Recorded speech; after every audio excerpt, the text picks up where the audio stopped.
It's inevitable that you will age and you will acquire certain difficulties. If you don't create an inclusive culture, you will be out of a job, basically. Supporting disabled older workers, insights from lived experience. I have cerebral palsy and muscle wasting, unfortunately. But I have one rule in life: always try your best. And I want to try and make things happen and make a difference. I have dyslexia, ADHD, and I think I'm going to say this properly, bilateral enthopathy, which is a type of arthritis, but in the tendons. I'm interested in most things. I've never been bored because there's so many interesting things to do. I have Alice Dunlow's condition. In my case, I had sensory issues. I wear double hearing aids.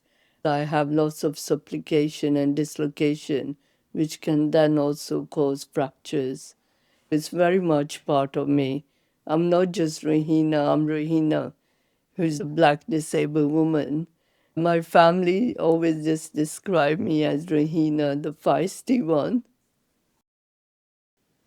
When work doesn't work.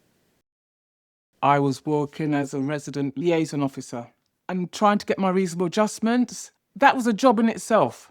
I use something called Dragon software, which means all my systems are set up by voice. I just said, I need this to be able to do my job. If you pay for this, you get it reimbursed. And they just didn't believe me. So I was near 2 years with no adjustments. It made me feel, for the first time in my life, isolated and disabled. I had to leave a job which I quite liked. One thing run parallel with all the workplaces I've been is the challenges in trying to explain around reasonable adjustment, particular screens, keyboard, chair. I felt every time I went to a new building, it was starting the whole battle again. My last job was safeguarding adults lead for South Manchester. I was passionate about my work, but I felt I needed to put my health and well-being first. There's only that many battles you can fight, and I decided to resign and retire. It's easier said than done finding work because you have to have a suitable employer. And many organisations tend to think of, oh, the cost, the cost, the cost. But no organisation should have an excuse not to employ a person with a disability because there is money available. Although, while we have access to work in principle, when you try to access, it's a bit like the postcode lottery. When work does work.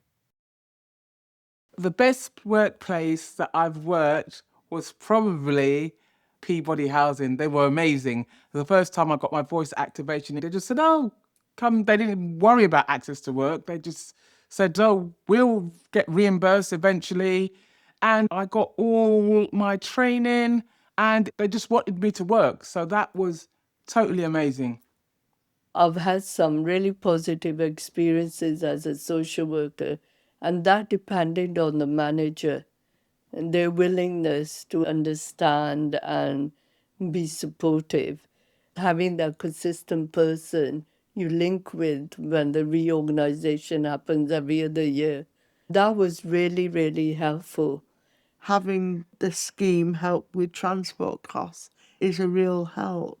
I want to be seen as an equal. I don't want to be seen as somebody special just because I have a disability. What needs to change?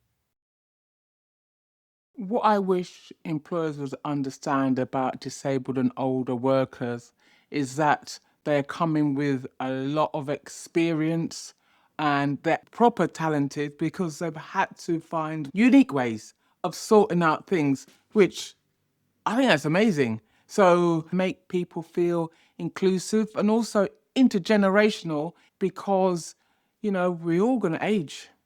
So you're reflecting society. You're going to have more creativity and innovation. What I'm asking of employers is to be open-minded, have an approach of being person-centered from a social model, not just about performance and competence. It needs to be more than that, more humanized way of working. Otherwise, we'll become a society who's ostracized all the older disabled people. We also need changes in the DWP access to work, about those assessments for reasonable adjustments, because they take 2 years wait, if not 3 years. There's 1 in 4 people with disabilities. Anybody could become disabled. What is good is to have confidence in me, to have trust in me. There's an awful lot of life in me yet.